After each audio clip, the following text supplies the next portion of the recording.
وكانت تتفاوض مع فرنسا على هذه الارض اللي هي ماشي جزائريه. نعم، هذه ارض مغربيه. كانوا يتفاوضوا مع فرنسا، والمقابل ولا الاتفاق واش كان؟ فرنسا قالت لها لا فلان انايا راني قابل باش ديري لي زيسي نيكليير ولي زارم شيميك.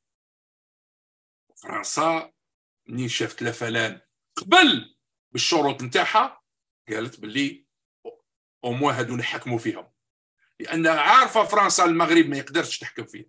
عارفه فرنسا ان المغاربه غادي يرفضوا باش تكون هناك تجارب نوويه يكون عندها اضرار على سكان توات، على سكان ركان إكر أولف. لكن لا فلان لا، لا فلان قبل، لا فلان قبل صح، وقبل وكان يدي الدعم من عند المغرب.